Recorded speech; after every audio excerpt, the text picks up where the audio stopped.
ہمارے لیے بہت بہت خوشی کی بات ہے، کیونکہ ربیع الاول کے اس مہینے میں محسن انسانیت سرکار مدینہ محمد رسول اللہ صلی اللہ علیہ وسلم سارے انسانیت بلکہ سارے عالموں کے انسانوں کو سراپا رحمت ہی رحمت بن کر تشریف لائے۔ دوستو، یہی وجہ ہے کہ آپ صلی اللہ علیہ وسلم کو صرف انسان ہی نہیں، جن درند چرند پرند چاند سورج ستارے دریا پہاڑ سارے مخلوق ان کو پہچانتی ہے۔ آپ رسول اللہ صلی اللہ علیہ وسلم کے سائے میں جو انسان کفر کے ساتھ آتا وہ نور ایمان سے روشن ہو جاتا۔ ناظرین، صدائے ہند اردو میں آپ کا خیر مقدم ہے۔ میں ہوں امتیاز اللہ خان کاسبی۔ ربیع الاول کے مبارک مہینے کی برکت، اس کی سعادت مندی کو حاصل کرنے نعت اکیڈمی کے صدر مبین منور نے نعت اکیڈمی کی طرف سے کمبل پوش الامین ڈاکٹر ممتاز احمد خان میموریل ہال میں جلسہ میلاد النبی صلی اللہ علیہ وسلم منایا۔ اس موقع پر کمبل پوش الامین اسکول کے طلبہ طالبات نے قرآن مجید کی تلاوت، حمد باری تعالیٰ اور نعت رسول صلی اللہ علیہ وسلم کے علاوہ مکالمے پیش کیے۔ اسکول طلبہ نے رسول اللہ صلی اللہ علیہ وسلم کی ذات اقدس پر شایع نشان تقریریں پیش کی۔ نعت اکیڈمی کے صدر مبین منور کی صدارت میں یہ جلسہ منعقد کیا گیا، جس کی نظامت مشہور شاعر شفیق عابدی نے کی۔ اس موقع پر انجمن ترقی اردو ہند کرناٹک کے صدر محمد عبید اللہ شریف، نائب صدر سید اشرف، سابق رکن کونسل سلطان آغا، جے شفیع اللہ، منیر احمد جامی، مدنی ایجوکیشن کے سیکریٹری ریاض احمد، مولانا مظفر مہمان خصوصی رہے۔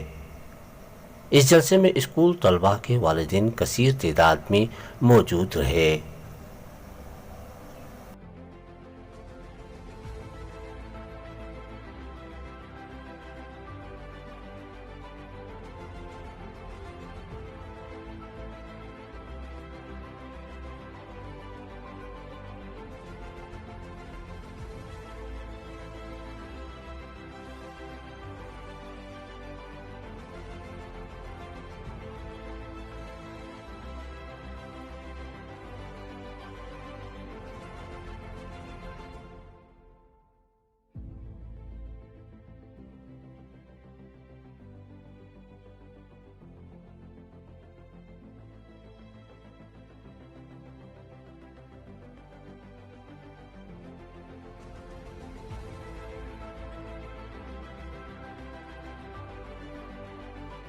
نہیں کرتے ہیں توصیف تیری، تیرے مداحوں کی فہرست میں معبود بھی آئے گا۔ جو آواز آج کرناٹک میں بلند ہو رہی ہے، اس آواز کا نام سید اشرف ہے۔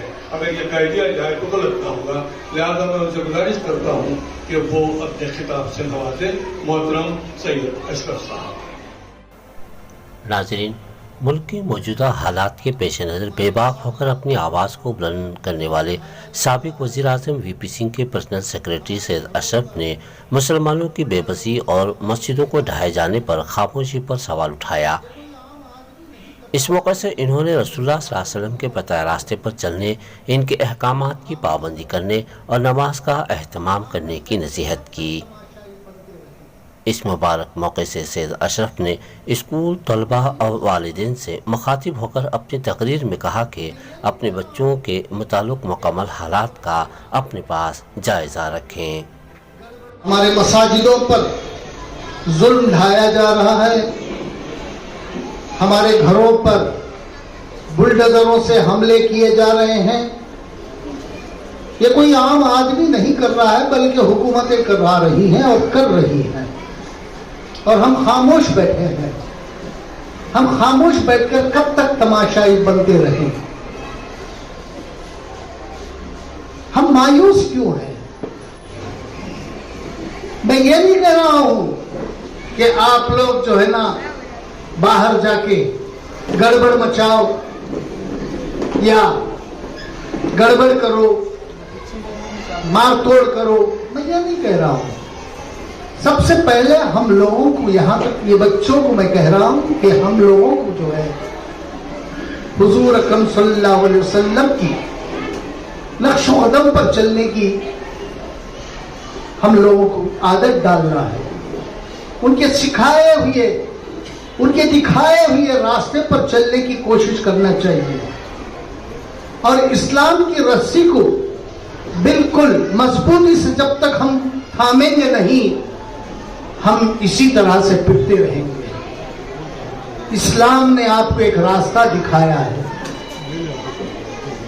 ہر ایک انسان کو جو ہے نا کس طرح سے رہنا ہے، اس دنیا میں کس طرح سے زندگی بسر کرنا ہے، اور بڑوں کے ساتھ کس طرح سے پیش آنا ہے، اور بچوں کے ساتھ کس طرح سے رہنا ہے.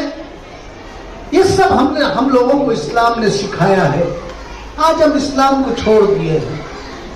میں دیکھتا ہوں جب حضور اکرم صلی اللہ علیہ وسلم کا نام جب آتا ہے تو ہمارے لوگ جو ہے نا فوراً اپنی آنکھوں پہ بوسہ دینے لگتے ہیں اور مچل جاتے ہیں. جب حضور کے احکامات کو سنایا جاتا ہے تو پلٹ جاتے ہیں. آج ہمارے لوگوں کی یہ حالت ہوگی، اس لیے ہم آج جو ہے نا پریشان ہیں. اگر اب ہم سنبھلیں گے نہیں تو آگے چل کر ہمارے لیے بہت مشکلات کا سامنا کرنا پڑے گا. جب تک ہم مذہب کے نام پر مذہب کو جب تک ہم سمجھیں گے نہیں، جب تک ہم حضور اکرم صلی اللہ علیہ وسلم کے راستے کو اپنائیں گے نہیں اور اللہ کے بتائے ہوئے احکامات پر عمل نہیں کریں گے، ہم کامیاب نہیں ہوں گے. سب سے پہلے اللہ کے احکامات کی تعمیل کرنا چاہیے ہم لوگوں کو. جب تک ہم نمازی نہیں بنیں گے تب تک ہم جو ہے نا کامیاب نہیں ہوں گے. کامیابی کا راز جو ہے نا نماز سے شروع ہوتا ہے. کامیابی جو ہے نا جب آپ کو ملتی ہے تو شروعات نماز سے ملتی ہے. آپ کو بچپن سے ہی نماز کو اپنائیے، اور والدین سے میری گزارش ہے کہ اپنے بچوں کو نماز کی عادت ڈالیے گا. بچوں کو فجر کی نماز کی عادت ڈالیے گا، ظہر کی نماز کی عادت ڈالیے گا، عصر اور مغرب کی نمازوں کی عادت ڈالیے گا، عشاء کی نماز کی عادت ڈالیے گا، تو آپ کے بچے کامیاب ہو جائیں گے. اگر آپ ان کی تربیت نہیں کریں گے تو کل آپ بہت پچھتائیں گے، کیونکہ معاشرہ اتنا خراب ہوتا جا رہا ہے.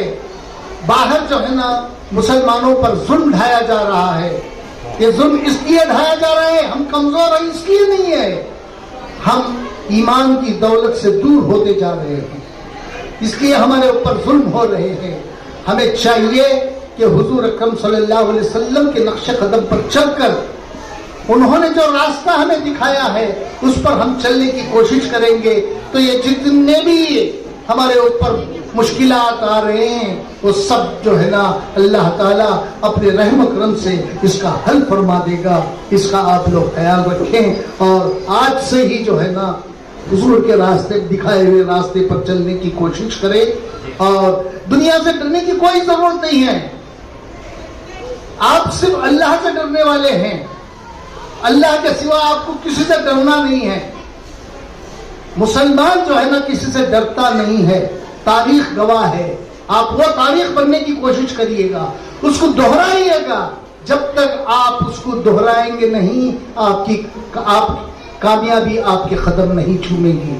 جس دن آپ ہمت والے ہو جائیں گے، جس دن آپ اسلام کی رسی کو مضبوطی سے پکڑ لیں گے، مجھے امید ہے کہ اللہ تعالیٰ آپ کو صحیح راستہ دکھا کر آپ کی صحیح منزلوں تک پہنچا دے.